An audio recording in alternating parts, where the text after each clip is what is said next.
Good evening, this is Keith All, and this is part 3 of our series on how to use PHP MySQLi class to create and manage a MySQL database.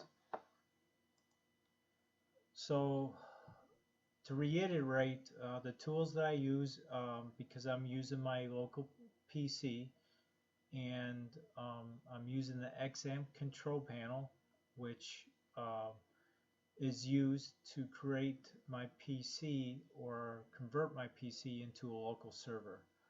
Now I'm using a text editor called Notepad++ to write my PHP scripts. What we'll learn in today's tutorial is we're going to learn how to insert data into a MySQL database using a single script, meaning a single PHP file. So in other words, we're going to be connecting to the database, we're going to be querying, we're going to be inserting data into our tables from that one script. I'll also show you a different way of doing it, which is we're going to insert data into the MySQL using an HTML form. So we're going to do work from multiple PHP files to do that. We'll also be looking at the include once statement, the Isset function, the $_post variable, and of course we'll be looking at the fetch array function. So let's get into this, and I'll see you in a second.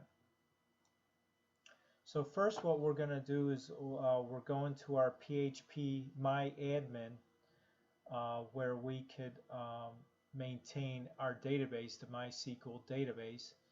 And before we do the actual insert, in our previous examples we created the database, which was library, and we also created a table for that database, and that table name is book.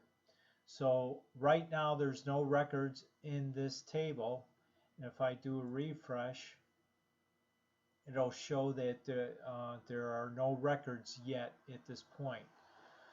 So what we're going to do is we're going to first run a PHP script file that will actually insert data into this table, and then we're going to look at the code for that, and then we'll get on to the second example. So let's open up a new tab here in our browser, and what we're going to do is we're going to load the PHP file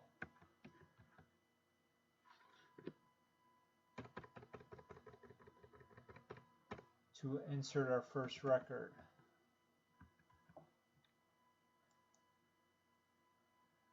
Okay, we'll see the code in a second, but what this means is the insert query within our PHP file executed successfully. So that means we inserted a record into our table book. So let's go back to our PHP admin. Let's refresh this page. And as you can see, now we have one record in this table book. So within our code, we generated an insert SQL statement to put this record into this table. So let's now go over to the code to see how this works. The file that we just ran was insert data.php.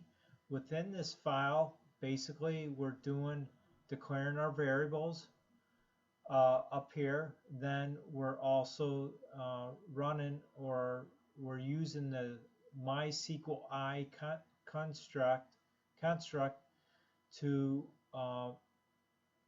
create a connection to our database and actually to our MySQL server and our database named library. So that's what we're doing here.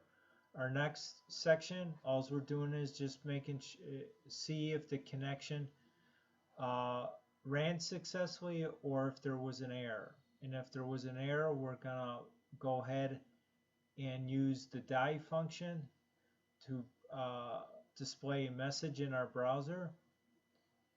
But since this script ran successfully, it's going to come down here, and what we're doing here is we're generating an insert SQL statement to insert our rows.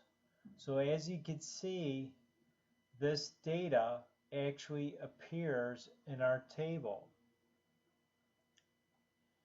And we'll go there in right now. As you can see, it matches up with what we have in our code. So if the connection was successful, meaning if we had a successful execution of our SQL statement, it's going to display the message as we saw it, insert query executed successfully. Otherwise, if it didn't execute successfully, it's going to display an error message out into the browser. And then, of course, at the end, we're going to close our connection that we made up here. So let's now view the second example, where we use an HTML form to insert data and also display records from our database. So let's go over there now. So here we are in our second example, and what this is an HTML form, and the purpose of this form is, one, to fill in these values right here, and then when we click save, it'll actually add these values as another record in our table called book, which resides within the library database. It also, the other function of this form or this PHP file is then to retrieve the records from the table book and display them here out into the browser. Now, we have one record in there, which was the result of our previous example. And what I'm going to do right now is I'm going to add some data. So I'm going to type in a book name.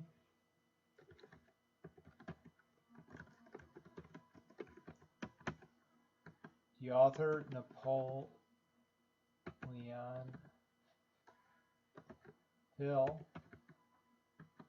And the price is whatever it is. I'm just going to say it's $35. And I'm going to click save.